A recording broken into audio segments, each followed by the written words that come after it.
Right, so after two last weekends of absolute dog shit main events booked by the UFC, they are turning it around and we have got a stacked 285 coming up. We have got Jon, the wife beater Jones versus Ciryl Gane.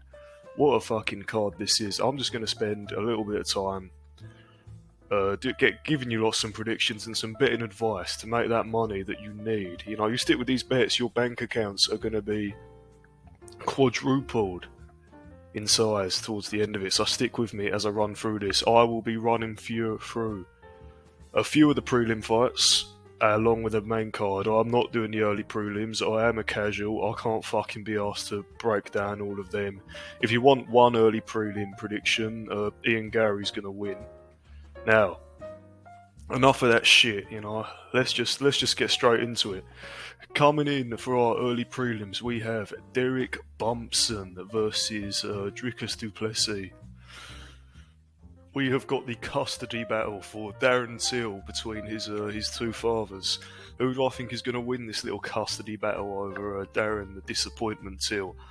Mate, I think Dricus is going to get it done. I think he just kind of looks better than Brunson everywhere. And I know that's not saying much because Brunson is terrible.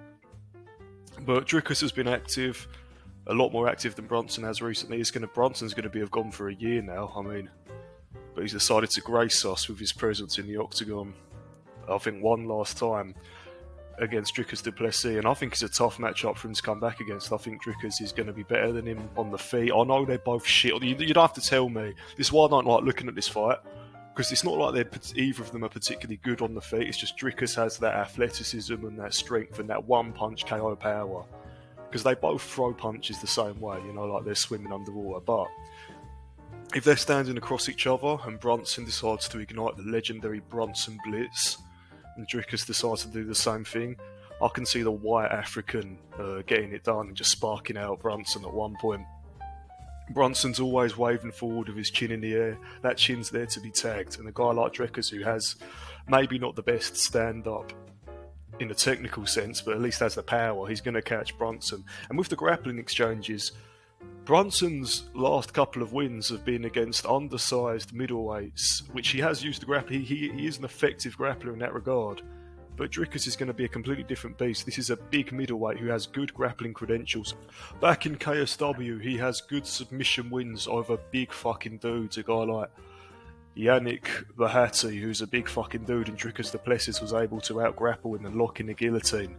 In the grappling exchanges, you know, Dricus is no slouch in the grappling. I think that's actually where he's stronger, because of his physical athleticism. He's able to manhandle his way through a few exchanges where he might not need to be so technical. I think he's a real threat in the grappling, and grappling's meant to be Brunson's forte. But I think he's going to come up against a big, strong dude, which he hasn't had to deal with in a while. I know Cannonier's got that, but Cannonier's not really going to grapple. And we saw what happened against Cannonier, a guy who's got power in his hands, and Dricus has that power in his hands. So I can just see in this custody battle for Darren Till, I can just see Dricus getting it done. I don't really see what Brunson has to threat Dricus with as such. Now, moving on, we have Cody Goatbrand versus Trevin Jones coming up on the prelims. I'm not really going to spend too much time on this. I don't like talking about Cody Goatbrand, man. I think he's just sad. He's just always going to sort of be like the butt of everyone's jokes. I think that chin is just going to find its way onto the fists of Trevin Jones, and I can just see, you know, believe it or not, just Trevin Jones getting it done. If you look at Goatbrand's career, it makes me kind of sad. I don't really want to talk about it, but I think, you know, Trevin Jones, there's a bit of a submission threat to his game as well. I can just see Cody's fucking chin just finding its way. No matter how shit Trevin Jones may look on the night, it don't matter. Cody will make sure he gets knocked out. He'll let it happen one way or another. So I've got Trevin Jones there. Alright, on to this main card. We have got Bo Nickel versus Jamie Pickett. Yeah, Nickel's just going to get it done, alright? I'm really going to break this down too much. You know, that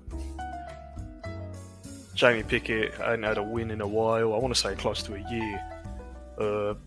He just ain't the best middleweight, and I think he's just going to get ran through grappling exchanges by Bo Nickel. I mean, when you're fucking losing to Kyle Daukaus via a Darce choke in round 1, you know, what the fuck is Bo Nickel going to do to you? You know, there ain't really much to break down here. I think we're just going to get I think we're going to get a sub from Bo Nickel at one point. He'll get it done. You know, this matchup has been made for Bo Nickel to get a fucking clear and nice victory for him, for the UFC to shove in your face and say, look at our new contender.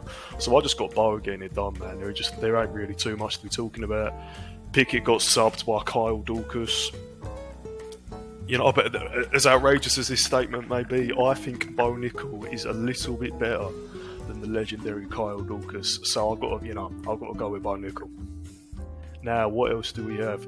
Oh yeah, now this is interesting. We have got Jeff Neal versus Shaved Cat Rakhmonov, aka Khamzat Chimaev, for hipsters and people who like to be different. That's what you are if you're a Shavkat fan. You're kind of annoying, to be honest. I think I've got a Shavkat decision here. I think it's going to be his first win without a finish. I know Jeff Neal has been looking good recently. He's a threat on the feet. Let's not forget he's coming off a big KO over Sensei Luque. He has got fucking dynamite in his hands. Pretty good counter grappling. He's very rarely getting out grappled.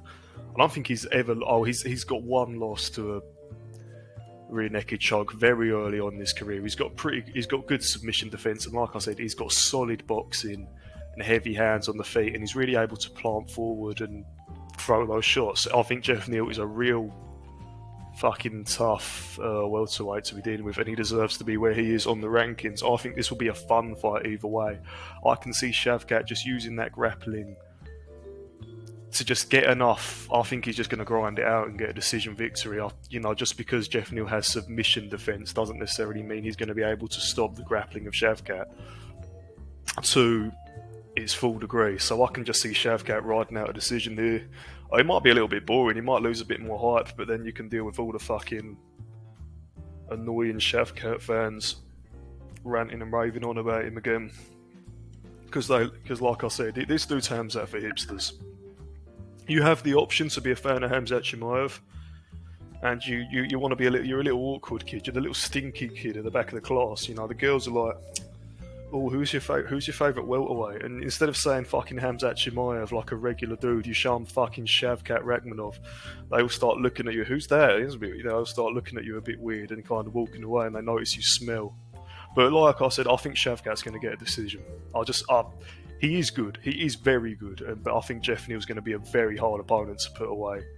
And I think Jeff Neal does have a bit of an advantage on the feet with how he's able to walk forward and throw those shots, and he's got solid boxing. But like I said, I think that grappling from Shaved Cat might just get it done. Right, Valentina Shevchenko versus Alexa Grasso. This is a woman's fight. I don't really care about it. I'm just going to go with Shevchenko because she's a little bit uglier and she's a bit more of a man. And Alexa Grasso doesn't really have, let me just check, one victory with a submission. And I just think, you know, when we've seen Valentina Shevchenko have close fights, like the Santos one, it's because there was a threat of grappling, which I just don't really think there's going to be. I think Shevchenko's going to be just a bit more of one step ahead. And she's just, whoever the worst looking female is in the female fight out of the two, they usually win. I mean, we had an exception to that with Blanchfield versus Andrade, but it's not like Blanchfield's a fucking 10 as it is. I can just see Shevchenko just having the edge in like testosterone and stuff like that, and just getting a decision, I want to say. But yeah, like I said, I don't really give a shit about that fight. If you do, you're kind of a nerd as well. You like the Shavkat fans. Wow, what an exciting... People are going to be talking about fucking Jones and Gane and Shavkat, Neal, whatnot, Bo Nickel, and you want to say, I can't wait to see Valentina Shevchenko come back. You're boring, bro. Shut the fuck up. You're weird, man. I don't really care about this. It's cool that it's on the card, but like, I just got Shevchenko getting it done. Now, let's talk about the real fight of this card, and not that fucking dirty bum title fight. Let's talk about John Wife Beater Jones versus Ciryl gave up against Francis in the 5th round Gane. I've got Ciryl Gane. I just think that if the John, all we've got to do with Jon Jones' career now is just look at, all we can do is look at him recently, and recently, which is now 3 years ago, he lost to Dominic Reyes 3-2, and he was coming off decision wins over fucking Anthony Smith and Thiago Santos. So I think if that Jon Jones shows up just as a heavyweight, he's gonna lose. Because you lot are gonna start talking about the grappling, because Ciryl Gane's got such a deficiency in his grappling, and Jon Jones is the boogeyman. He can get it done. I actually do get what you're saying, but we're no longer looking at that Jones. The Jon Jones you're talking about is on roids and was manhandling slightly undersized light heavyweights. And I'm not really trying to take anything against him. Out grappling DC is an amazing feat, but that's a long time ago, and he was on roids. And if we're going to assume he's not on roids this time, if we're going to assume all that juice has been sucked out of his arse, and his wife confiscated all of his medicine because he beat the fuck out of her. Jon Jones beat his wife, by the way. Did you know that Jon Jones beat the shit out of his wife? I don't think there's a massive grappling threat. Because who has Jon Jones been fucking manhandling recently? I think that's a really good argument that we can go off here. I see a lot of 13-year-olds who started watching the sport 2 years ago. So go, the return of Jon Jones, and they show that fucking submission from against the Machida, and they show him dunking DC around a few times and smashing DC with the elbow. That's an old Jones. The Jones that we've seen recently, was losing to Dominic Reyes, and Dominic Reyes scared him off for 3 years. I really think that's why he left. I think that decision fucking shook him up. I think it was like, oh my god, I just lost. And then he was out of it. That being said, if Jon Jones is like a reinvented athlete at heavyweight, because the story is right that he's been more dedicated he's ever been, and he's not really even doing it. I don't know how much I believe that. I think he was pretty fucking dedicated when he was fighting. But if this Jon Jones is like reinvented as such, then yeah, maybe I can. He needs to be reinvented to get that grappling victory over Ciryl Gane. Because if it stays on the feet, I don't care about Jon Jones being, it's like, he's a super rangy striker and all that. I get that, but that's at light heavyweight. This is against an opponent who's taller than him, and Jon Jones doesn't do well against guys similar to his height anyway. We've seen that throughout his career. He still beats them, but he has there's shades of that Adesanya thing where he needs to be a bit of a reach merchant to have that advantage on the feet, which he's not going to have against Ciryl Gane. And Ciryl Gane's way more of a fucking crisp striker. Fast, athletic, strong, big fucking dude. I know he's like 240 something, so he's not like, he's not in late 250s, so he's not a autistically giant heavyweight. But Ciryl Gane's a big athletic dude, and he moves quickly, and if he stays on the feet, Jon Jones' little legs are just going to get fucking destroyed by leg kicks. They're just going to get worse and worse and worse as the rounds progress. If Jon Jones fancies himself on the feet, I think it's going to be a decision loss for him, or potentially a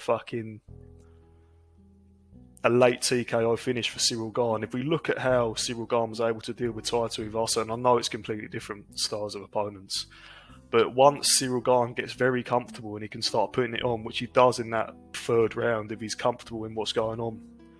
You saw that after he established the pace against.